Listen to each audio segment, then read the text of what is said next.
అందరు వాళ్ళు మీరు మీ నాయకుడు అందరు మార్చుకోవాలి. కానీ ఇట్లా చేయడం వల్ల రేవంత్ రెడ్డి గారిని మరింత కుంచుకుపోయేలాగా లేకపోతే హ్యూమిలియేట్ చేయడం ద్వారా చులకన చేస్తే, ప్రజల్లో చులకన చేస్తే, ఇక రేవంత్ రెడ్డి అనేవాడు ఒక్కడిని మనం తప్పించగలిగితే ఇక మనకు ఎదురు ఉండదు అనే ఒక స్ట్రాటజీలో చేస్తున్నారు అనుకోవచ్చా? మొదటి నుంచి కూడా టీఆర్ఎస్ స్ట్రాటజీ అదే ఉంది. టీఆర్ఎస్ స్ట్రాటజీ అనేది కంటే కేసీఆర్ గారి స్ట్రాటజీ.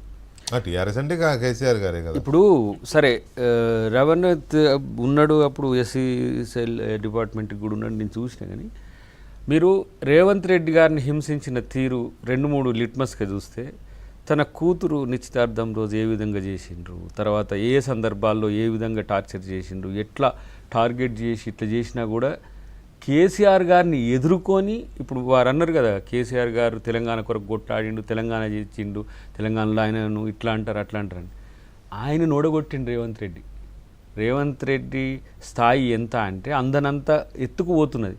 ఈరోజు భారతదేశంలో ఉన్న బీజేపీ ముఖ్యమంత్రులు పక్కన పెడితే 3 కాంగ్రెస్ ముఖ్యమంత్రుల్లోనే కాదు, మోడీని ఆ స్థాయిలో ఎదిరించే స్థాయికి ఈరోజు ముఖ్యమంత్రి గారు వచ్చిండ్రు. ఎందుకంటే కేటీఆర్ ఒక్కడు చాలు మళ్ళీ ఒక్కసారి పవర్ రావడానికి. ఎందుకు, నాకు మిత్రుడే, కానీ కేసీఆర్ గారు కూడా చూస్తే మాకు మళ్ళీ రావడానికి ఆయన తీరు, ఆ వ్యవహార శైలి. ఇప్పుడు లగచార్ల అదే దట్స్ వాట్ ఆయన మాట్లాడుతున్న తీరు కనుక చూస్తే మేము చాలు అంటే, ఇప్పుడు ఒక మాట అనుకుందాం, భాష మార్చుకుందాం, లేదంటే పద్ధతి మార్చుకుందాం, కానీ నాయకుడిని మార్చుకోలేం కదా.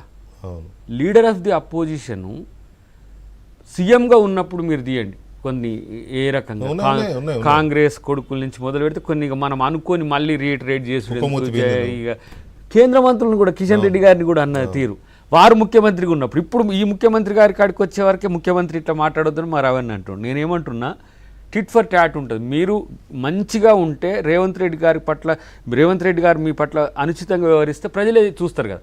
కానీ మీరేమో ఏకదాటిగా, ఇప్పుడు కేటీఆర్ స్థాయి ఏంటిది ఒక మాట, మాజీ మంత్రి గారు, రెండవది ఏంటిది working president of the BRS.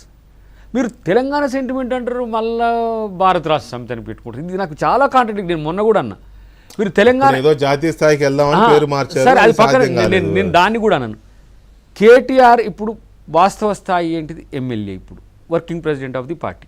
Harish Rao మాజీ మంత్రి, MLA. Leader of the opposition బయటికి రావట్లే, బడ్జెట్లకు వస్తున్నాడు. ఎందుకు 6 నెలలకు ఒకసారి మస్టర్ వేసుకుంటాను. ఇది కాదు కదా ప్రజాస్వామ్యం. ఇది కాదు ప్రజాస్వామ్యం అంటే, ప్రజలు ఇచ్చిన హక్కు బాధ్యత బ్రదర్. అది అపోజిషన్ లీడర్ ఆఫ్ ద, ఇప్పుడు రాహుల్ గాంధీ గారికి ఎల్ఓపి ఉంది, ఇప్పుడు ఇంతకుముందు అది కూడా లేదు, ఇప్పుడు వచ్చింది. వారు ప్రధానమంత్రి ఏ స్థాయి ఉంటుందో ఎల్ఓపి కూడా ఆ స్థాయి ఉంటుంది. ఇప్పుడు ముఖ్యమంత్రి గారు రేవంత్ రెడ్డి గారు అయిందని చెప్పి మీరు ఫాల్స్ ప్రిస్టేజ్కి పోయి నేను రేవంత్ రెడ్డి గారు ముఖ్యమంత్రిగా ఉంటే నేను పోతానా అంటే నీదే తగ్గిపోతుంది. ఎవడొద్దు అంటుండు, అది వద్దు నువ్వు రద్దు చేసుకో అని కూడా అంటారు. లేకపోతే మీ కొడుకుకో లేకపోతే నీ అల్లునికో ఇస్తే మీ స్థాయి పెరుగుతుంది కదా. మీరు స్థాయిలు పెంచరు, మీరు అక్కడే ఉంటారు, ముఖ్యమంత్రిని అంటారు. అంటే అక్కడికి పక్కన పెట్టు. ముఖ్యమంత్రి ఏమైనా మీరు టచ్ చేస్తే వదిలేసేటోడా అంటే కాదు. రాజుతనే మంత్రితనే, తనను నిర్మించుకున్న తీరులోనే ఉన్నది. ఒక సహజమైన రైతు కుటుంబం నుంచి వచ్చి ఈరోజు మీలాంటి అంటే మన కేసీఆర్ గారు లాంటి నాయకులే కొట్టిపడేసి అలా జాతీయ స్థాయిలో ఒక ఫాస్టెస్ట్ గ్రోయింగ్ సీఎంగా లేకపోతే యంగ్ డైనమిక్ సీఎంగా ఈరోజు గ్రో అవుతున్నాడు. మా పార్టీలోనే కాదు, ఇండియాలో రేపు టాప్ 10 లీడర్స్లో రేవంత్ రెడ్డి గారు ఉండబోతున్నారు. రాసుకోండి. ఏదో నాకు ఏదో చేస్తుండని కాదు, నేను చాలా కీన్గా అబ్జర్వ్ చేసి నిన్న ఇండియా టుడే ఇది ట్రెండింగ్లో ఆ స్థాయి మోదీని చేయడంలో రాహుల్ గాంధీ గారి తర్వాత మా రేవంత్ రెడ్డి గారు అయిన స్థితి వచ్చింది. కానీ మీరేం చేస్తున్నారు? మీరు లగచెర్ల ఇన్సిడెంట్ చివరికి ఆ అంగన్వాడీ దాంట్లో కూడా తీసుకొచ్చేసి వాళ్ళని పాపం అరెస్ట్ చేయించి లోపల పెడితే ఏ పథకం పెట్టు, మనం ఇప్పుడు బస్సు ఫ్రీ ఇచ్చినామనికే మళ్ళీ ఆటో వాళ్ళని తీసుకొచ్చి పెడతారు. మీ ప్రతిపక్షం నిజంగా నేను ఇప్పుడు అంటున్నా రాజకీయం వేరు, వాస్తవం. ఇప్పుడు 56,000 ఉద్యోగాలు ఇచ్చినామంటే మీరెవరు కాదు, మీరెవరు ఇచ్చిందని అంటాడు. నేనంటున్నా ఇవాళ కేటీఆర్ గారు లేదంటే హరీష్ రావు గారు, మీరు పొద్దుగాల లేస్తే మీరు ముఖ్యమంత్రి గారిని తిట్టడం తప్పితే మీకు ఇంకో పని లేదు. ముఖ్యమంత్రి మీకు ప్రధాన వస్తువు అయిపోయింది. నేను అదే అంటున్నా, ప్రభుత్వము పాలసీలు విధానాలు హామీలు మేనిఫెస్టోలు ఇవి ఓకే, కానీ ముఖ్యమంత్రిని కూడా కాదు రేవంత్ రెడ్డి ఆ పేరుతోనే నడుస్తుంది. ఇప్పుడు నేను చెప్పా కదా, ఆ స్థాయికి మావాడు అవసరం, మా నాన్న అవసరం లేదు అన్నట్టుగా ఇది అంటే చెప్తున్నా. చెప్పారులే, అది మీరు చెప్పారు, నేను ఒక మాట రాజేష్ గారు చెప్తా, చెప్పారు. చివరిగా ఒక మాట చెప్తే ఏంటంటే, తగ్గిస్తే తగ్గరు, తగ్గిస్తే తగ్గే తీరుగుంటే రేవంత్ రెడ్డి గారు ముఖ్యమంత్రి కాలేరు. మీరేదో అవమానపరిచినట్టుగానో మీరేదో చేసినట్టుగానో చేస్తే కాదు. నేను అంటున్నా, ఇవాళ కేసీఆర్ గారు మీరు తగ్గిపోతున్నారు, ఫస్ట్ మీద ఆలోచించుకోండి.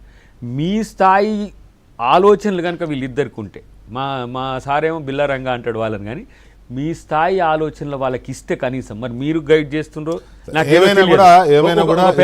ఒక పెద్ద ఆయన కామెంట్ చేసిండు, కేటీఆర్ ఎంత మాట్లాడితే మీకు అంత ప్లస్ పోని. అదే నేను చెప్తున్నా, మళ్ళీ రెండోసారి అధికారానికి ఇస్తాను కేటీఆర్ అని. కానీ నిర్మాణాత్మకమైన సూచనలు చేయడానికి మీరు ఆల్ పార్టీ మీటింగ్ పెట్టమంటే ఎప్పుడైనా రెడీగా ఉన్నాడు, ఏదైనా రెడీగా ఉన్నాడు. కానీ ఊరికేనే సెన్సేషన్స్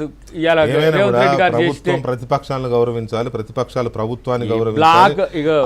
రాజేష్ గారు ఇందాక అన్నట్టుగా ప్రభుత్వం ఎమ్మెల్యేలను గుర్తించాలి, గౌరవించాలి. ఇప్పుడు ఎమ్మెల్యేలు ప్రభుత్వాన్ని, ముఖ్యమంత్రిని, మంత్రులను గౌరవించాలి. నేను ఒక మాట అంటున్నాను, ఏబిఎన్ మీరు మైక్ పెడితే ముందు ఏబిఎన్ నాకు పడుతుంది, ఏబిఎన్ ఆంధ్రజ్యోతి అని బ్లాక్ పైకులు ముందు పెట్టి ముఖ్యమంత్రి గారిని ఊర్లో తిట్లు ఇంకో రాష్ట్రానికి మనకు తేడా ఏముంటది తెలంగాణకు, అది అనేది అట్లా కాకుండా హుందాగా